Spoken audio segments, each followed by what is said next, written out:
샬롬. 일기예보로는 오늘부터 전국에 장마가 시작된다고 합니다. 집안에 습기가 차지 않도록 잘 관리하시고 여러분 건강도 잘 관리하시기를 바랍니다. 오늘은 출애굽기 21장 1절로 36절의 말씀을 강의 큐티로 나누기를 원합니다. 율법의 기초가 되는 십계명을 주신 하나님께서는 21장부터 24장까지 계속하여서 율법을 말씀해 주고 계십니다. 이스라엘 백성들은 이 말씀들을 준행하기로 하나님 앞에서 약속을 했습니다. 이제 이스라엘 백성들은 율법을 가짐으로 하나님이 거룩한 백성으로 성장할 수 있게 되었습니다. 율법의 첫 번째 내용은 노예에 관한 말씀입니다. 하나님께서는 세상이 버린 자들, 연약한 자들, 도움이 필요한 자들의 큰 관심을 가지고 돌보아 주십니다. 본문 1절로 6절 말씀 중에 종에 관한 법으로 제7년에는 값없이 자유를 주라고 말씀합니다. 노예들은 남에게 억눌려 살며 억울한 일을 하소연할 것도 없습니다. 한없이 슬픈 삶을 삽니다. 한번 노예가 되면 일생 동안 부려먹는 세태 가운데서 하나님께서는 이들에게 긍휼을 베풀도록 하셨습니다. 7절로 11절 말씀은 여종의 의복과 음식에 대한 책임을 지라는 말씀입니다. 하나님께서는 또 죄악에 노예된 인생들이 만들어낸 노예 제도에 의해 슬픈 삶을 사는 여종들을 돌봐주도록 명하셨습니다. 여종은 타국에 팔지 말며 아들에게 주기로 했으면 딸처럼 대접하고 그와 결혼하기로 했다가 싫으면 속절없이 자유를 주되 다른 곳에 장가들더라도 의식주를 책임지라고 하셨습니다. 12절로 17절은 사형에 해당하는 죄에 기록하고 있습니다. 구체적으로 사람을 죽인 자와 부모를 때리거나 저주하는 자, 사람을 죽인 자와 부모를 때리거나 저주하는 자, 사람을 유기하는 자는 반드시 사형에 처하도록 율례를 제정했습니다. 그런데 특별히 사형이라는 이 극단적인 처벌에 해당하는 본문의 4가지 죄는 모두 하나님과의 수직적인 관계와 인간 사이의 수평적인 관계를 동시에 파기한다는 점에서 공통점을 가지고 있습니다. 즉 이들은 하나님이 다스리시는 이스라엘 공동체라는 사회가 유지되기 위해서 반드시 존재해야 할 기본적인 관계를 부정하고 파기함으로써 공동체의 존립 자체를 위협하고 있는 것입니다. 그래서 하나님께서는 가장 극단적인 형벌로 사형을 택하신 것입니다. 이런 점에서 사형에 해당하는 죄를 다룬 본문은 구체적인 제목에 대한 교훈에 앞서 하나님 나라에 속한 백성들의 삶의 원칙은 공동체의 유지가 가장 우선한다는 것을 지금 말씀하고 계십니다. 즉 하나님 나라에 속한 백성들은 언제나 공동체가 요구하는 원칙에 따라 행동하고 공동체의 유지와 확장에 삶의 최상의 가치를 두어야 한다는 것입니다. 이 말씀을 좀 더 확대 해석을 해서 우리 신앙생활에 우리가 대입하여 보게 되면 우리가 살아가는 삶의 영역 속에서 가장 먼저 우선시 우리가 염두에 두어야 되고 가장 우선시 먼저 선행되어야 될 부분이 뭡니까? 바로 교회 중심적인 삶이 아니겠습니까? 교회를 중심으로 사는 삶이 먼저 우리는 선행되어야 되는 똑같은 겁니다, 여러분. 본문 12절에 보게 되면 사람을 쳐 죽인 자는 반드시 죽일 것이니 라고 기록하고 있습니다. 사람을 죽이는 살인죄는 하나님의 형상을 파괴하는 범죄 행위입니다. 하나님께서는 모든 극악한 범죄 중에서 사람을 죽이는 죄를 가장 극악하고 심각한 범죄로 규정하였습니다. 사람을 죽이는 것을 가장 무서운 형벌로 다스리고 가장 심각한 범죄로 규정하신 이유는 사람을 죽이는 것은 단순히 육체만 죽이는 것이 아니라 그 사람 안에 있는 하나님의 형상을 파괴하는 죄악을 짓기 때문입니다. 창세기 1장 26절로 27절에 말씀하신 것 같이 하나님 자신의 형상대로 모양대로 창조함을 우리 인간은 받았습니다. 이는 하나님의 생명이 인간의 육체 속에 불어넣어졌습니다. 인간들의 몸에 하나님의 영성이 여러분 담겨져 있다는 것입니다. 그러므로 사람을 죽이는 것은 하나님의 형상을 파괴하는 범죄 행위로 하나님의 극단적인 형벌을 받지 않을 수가 없는 것입니다. 본문 15절 말씀은 자기의 아버지나 어머니를 치는 자는 반드시 죽일지니라고 말씀하고 계십니다. 부모를 치는 것은 창조 질서의 파괴며 하나님에 대한 도전이라고 말씀하십니다. 직접 사람을 죽인 것은 사형에 해당하지만 부모를 쳤다는 이유로 사형을 지키는 것은 좀 지나친 처사가 아니겠는가라고 우리가 생각할 수도 있습니다. 그러면 왜 하나님께서는 부모를 치는 것을 그토록 중환죄로 다스려 사형에 처하게 하셨을까요? 이것은 부모를 치는 것은 하나님의 창조 질서를 파괴하는 하나님에 대한 도전이기 때문에 그렇습니다. 이스라엘 백성들은 부모가 단순히 가족에게서의 어른으로만 보는 것이 아니라 하나님을 대신하여 가정과 자식을 다스리는 존재로 여겨왔습니다. 부모의 말씀은 그래서 곧 하나님의 말씀과 같은 권위를 가졌고 부모의 명령은 곧 하나님의 명령으로 이스라엘 백성들은 받았습니다. 그래서 부모를 치는 것은 자식으로 하여금 부모에게 순종하도록 하는 하나님의 창조 질서를 거부하는 행위이며 부모가 대변하고 있는 하나님이 권위에 도전하는 악행이기 때문에 사람을 죽이는 살인죄 못지않게 심각한 죄로 보고 극형으로 다스리고 있는 것입니다. 다시 16절에는 사람을 납치한 자가 그 사람을 팔았든지 자기 수하에 두었든지 그를 반드시 죽일지나라고 엄히 말하고 있습니다. 올라로 말하면 인신매매입니다. 인신매매. 사람을 유기하여 팔았든지 물건 취급을 했다는 것은 인간을 존귀한 존재로 창조하신 하나님의 의지를 짓밟는 신성 모독 범죄라고 말하고 있습니다. 또 그렇게 말할 수 있습니다. 유괴범의 극형은 너무도 당연한 것입니다. 그러므로 우리는 모든 사람을 대할 때 가장 가치 있는 존귀한 존재로 대해야 하는 것입니다. 다시 17절은 사형에 해당하는 네 번째 죄로서 15절에 이어 또다시 반복하심은 부모에 대한 죄가 얼마나 심각한 죄인가를 지금 잘 보여주고 있습니다. 특별히 말로써 부모에게 짓는 죄가 직접 때리는 것과 조금도 다르지 않다라는 심각한 죄임을 강조하고 있습니다. 부모의 권위는 자식에게 있어서 하나님의 권위를 대신한다는 점에서 곧 하나님의 은혜에 대한 배신과도 같은 것이기 때문입니다. 18절부터 36절까지는 사람이 상대방의 신체에 상해를 입힌 경우의 보상 규정과 소가 사람을 받아 죽인 경우의 보상 규정을 기록하고 있습니다. 육체적인 상해를 입힌 자에 대한 보상 규정의 핵심 사상은 눈에는 눈, 이에는 이라는 동해보복법입니다. 하나님께서는 이런 법을 선포하시면 물론 죄에 대해 반드시 보응하시는 하나님의 공의를 잘 나타내 보이는 것이기 때문입니다. 그러나 하나님의 법은 여기에서 단 한 차원 더 높은 의미를 지니고 있습니다.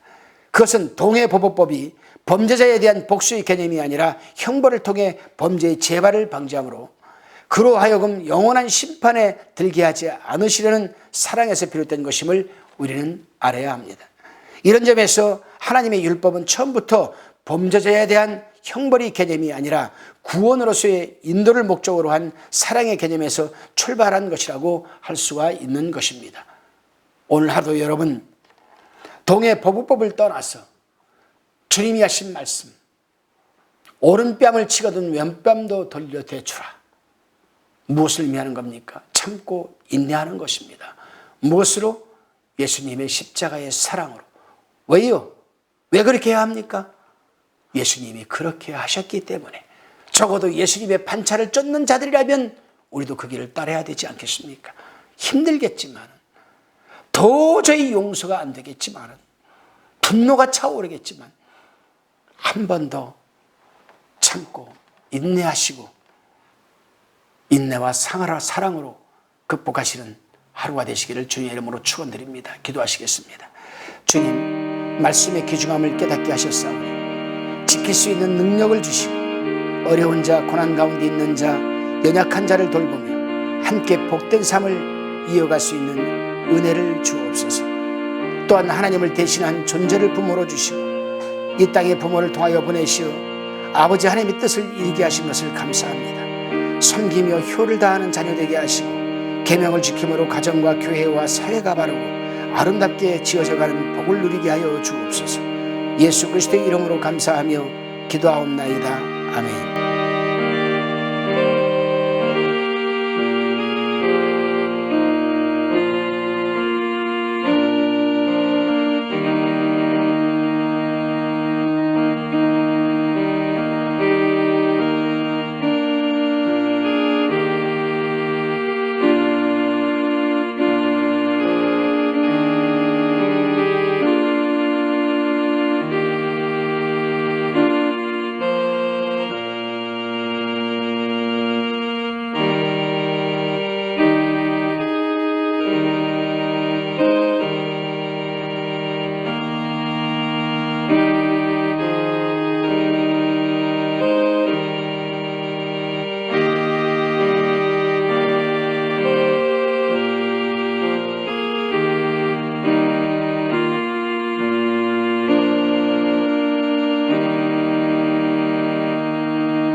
화평방송 구독, 좋아요 부탁드립니다. 감사합니다.